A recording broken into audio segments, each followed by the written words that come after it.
Hi, I'm Diana. I'm a story builder from Discover, but today I'm on my allotment. I'm just planting out my tomatoes. It's hungry work. When I'm finished, I'm going to make some soup out of all the things that I've been growing.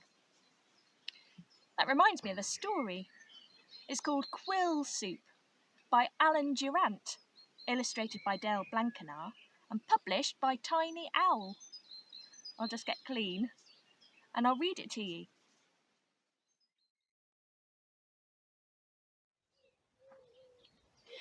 Noko the porcupine was hungry and tired. He'd been travelling through the valley of 1,000 hills and hadn't eaten for days. He saw a small village ahead and his spirits lifted. Food and shelter at last, he thought. Meanwhile, in the village, the animals caught sight of Noko. Can you do a telescope like me? "There's a stranger coming," squeaked Monkey. "Quick, run to your homes," shouted Meerkat. Noko trudged into the village. It was silent and empty. "Hello, friends," he called, but there was no reply. Noko went to the first house and tapped on the door. Shall we tap on the door together? Ready? 1, 2, 3. "Yes," said Warthog. "I've travelled a long way and I'm very hungry," said Noko. "Do you have anything I can eat?" Warthog shook her big head. "I'm sorry," she replied. "I ate a big lunch and all my food is gone." Noko knocked on the next house. 1, 2, 3. "How can I help?" asked Rabbit. "Please, I need some food," said Noko. "So do I," Rabbit exclaimed. "My greedy brother came to visit and ate all my food. I have nothing left." Noko knocked at Monkey's door. 1, 2, 3. "Yes, what is it?" Monkey asked. "Do you have any food you can spare a poor traveller?" Noko inquired. "We are poor villagers," Monkey grumbled. "We don't have any spare food." So Noko went to Aardvark's house, and Meerkat's house, and Pangolin's house. But he came away hungry. None of them, they said, had any food. By this time, Noko was very tired and very hungry indeed. But his brain was as sharp as the quills on his back. He could see from the villagers' sleek coats and rounded bellies that they were lying. He knew they had food, but how was he going to get some? He sat and thought, and after a while he came up with a plan. "I wonder if I might have a little fire and a large pot of water," he asked the villagers. "Of course," they replied. They couldn't refuse him that. Noko put the pot on the fire to boil.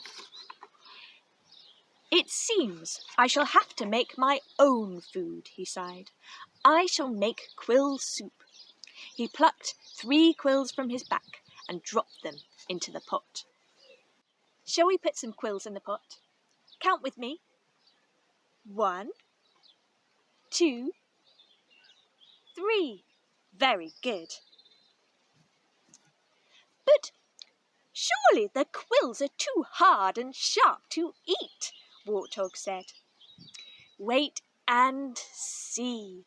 Soon they will soften to release their flavour and make a delicious soup," Noko explained. He bent over the pot and dipped in his paw. Then he licked it and nodded. Tasty, he said, just how His Majesty likes it. You've met the king, squeaked Meerkat. Many times, said Noko casually. I always make him quill soup. He loves it. Noko tasted the soup again. Shall we all taste it?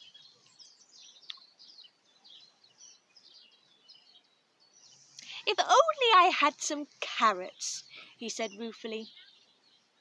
Rabbit's ears shot up. He wanted to taste quill soup that was fit for a king.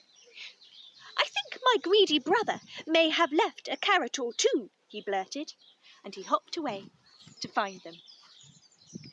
Noko added the carrots to the water and tasted the soup again. Shall we all taste it? Lovely, he announced. Of course, the king likes mealies in his quill soup. I've got mealies, squeaked Meerkat, and she ran away to find them. Each time Noko tasted the soup, there was something that needed to be added. Beans, peas, potatoes, spinach. In moments, as if by magic, all these things appeared. Noko's soup was thick and rich. Once again, he tasted it. Perfect, he declared. Unless, I don't suppose anyone has a few worms. Pangolin did. Let's put them in. Give it a stir. Very good. Noko told the villagers to fetch their bowls. There's plenty of soup to share, he said, and share they did. They drank bowl after bowl of delicious soup in the firelight until the big pot was empty. Noko sat back, looked up at the stars, and yawned. I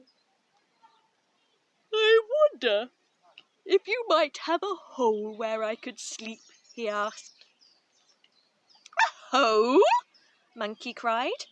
For our friend who has cooked delicious quill soup for the king? And who has the generosity to share it with strangers, piped Aardvark. No, my friend, said Monkey. You, Noko, shall have the very best bed in my house.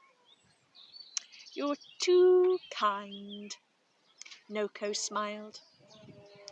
Before they went to their beds, Noko and the villagers sang together, shared stories, and danced in the moonlight. And later, with a full tummy and a happy heart, Noko the traveller went to sleep at last. Thank you for listening to the story. I hope you enjoyed it. If you want any more information or to buy the book, you can find it in the text below the screen. Now, if you were going to make soup for your family and friends, I wonder what you'd put in it. I'm going to gather some things from my allotment now. Maybe some beans, onions, leeks. I might leave the worms out of mine though. Bye everybody!